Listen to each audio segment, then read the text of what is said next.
Hey everybody, I'm SARA WISEMAN. Today we are talking about, are you overly attached to crystals? Learn how to avoid over-reliance on energy and vibration sources. So crystals are really popular, and it's great that they're really popular. And crystals have really helped people, especially people that have the ability to really feel in their bodies. Crystals have really helped people understand how to feel and identify and become familiar with the different types of vibrational qualities that different crystals have. So if you have a rose quartz, that's going to have a very different feeling vibrationally and emotionally when you tune into it than if you are working with citrine, say. It's just going to have a different flavor. You might consider it as the crystals are all animals, and so a giraffe feels different than a hedgehog, or crystals are all plants, so a tulip feels different than a tree. And maybe taking it a little bit closer in, because they're all crystals, maybe you would say, I kind of sometimes think of crystals like they're like flowers. So a rose is different than a dandelion. It's just different. It has a different flavor. It has a different vibration. It has a different message. And so as you move along, just as you'd have a flower that you love and resonate with, and it's not just a sentimentality, it's not just a memory, it's just like something about that flower just brings you this feeling. And then another flower, like you don't even care. So crystals are going to be the same. They're going to have different resonance, different emotionality that comes to you, different healing qualities, and so forth. So it's all real what they're bringing, but what we don't want to do is become so overly attached to the idea that a crystal is going to solve all your problems, that if you wear a big something, that's going to help you. And it might, but we don't want to become overly attached to that idea that we can just put something on and then I'm wearing my special healing clearing necklace or pendant, and so I don't have to worry about where I'm traveling around or who I'm hanging out with or what I'm thinking about or what I'm viewing or what I'm involved with because I've got this. No, the crystal acts more as a reminder or a talisman of the vibration that it holds.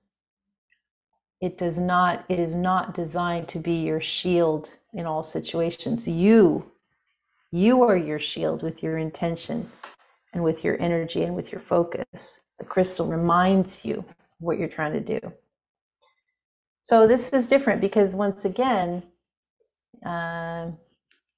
so say you were trying to take some herbal tinctures, to some homeopathy to help you, like, oh, I'll just take these few drops of this homeopathy and I'm set, and now I don't have to change my diet or change my attitude or do anything nice for my body, or I just took this homeopathy, or I took this drug, or I ate this food, or whatever. Like, those things help, but the most change comes from your intentional decision to follow where the universe is taking you to a place of higher potentiality. So a crystal will remind you, but a crystal's not going to do the work for you. Might help, it's not going to do the work. So, and again, the other thing too about crystals is because they're such a beautiful, lovely uh, object, sometimes we can become hoarders of crystals. And I do see this also with other things such as card decks or other, statuary or singing bowls or lots of other kind of physical items that are used in spiritual practice. But I tend to see it more in crystals because they're so small. If they're big, they're super heavy. So you're not going to necessarily collect a ton of those because how would you lift them around? Um, but if they're small, there's this tendency to sort of gather a lot. And pretty soon you're realizing, like, I'm not sure what this one is for, or I know what this one is for, but I can't remember the resonance it has for me. Or I have all of this little collection and I'm not sure what my intention is right now. This idea of anything that is in physical form does not need to be in physical form to work with us. Crystal reminds you of, say, it's clarity, healing, purity. Crystal reminds you, crystal gives you the vibration to start with that infuses into you, and then you recall how to work with that vibration yourself because you already know.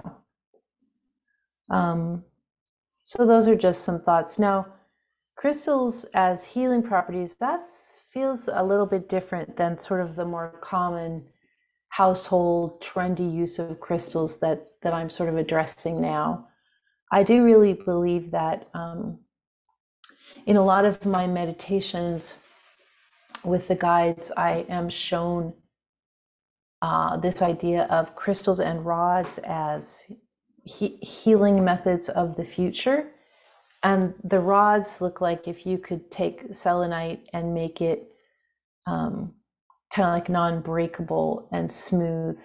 It's almost like a glass rod, but it's not. And those are shown over and over to me as they're like these energy conductors of some kind, and they're crystalline. And I've also been shown crystalline, almost like power packs or energy sources, and that's one of the ways that energy is stored. So crystals as a place that energy is stored. I don't really know what this is. I just continue to see it in meditation when I look into future and healing future. I don't really know what that is, actually. I'm not that scientific, and I haven't come across anything that's like, oh yeah, that's what I've been seeing.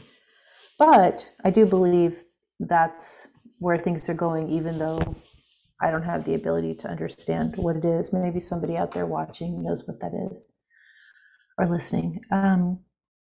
Anyway, crystals aren't a trendy thing. You can wear them if you like them, but please respect them. And then the final piece is, just as a plant or a flower or an animal or a tree and many other things has its own inherent consciousness, so do crystals. Each crystal has its own conscious awareness, just like a human, just like an animal, just like a plant. And so as a conscious being, it's not for us to be trendy or be fashiony or be decor oriented. It's like, let's respect what this is as a conscious being, as a conscious universe, as something that has a sensory aspect that maybe we don't know how to relate to now, but we will in the future. So let's not be have humans' usual dull view about things that only humans know what's going on.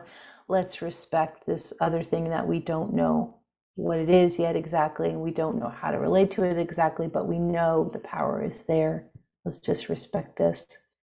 Anyway, I'm Sarah Wiseman, and you'll find me at sarawiseman.com.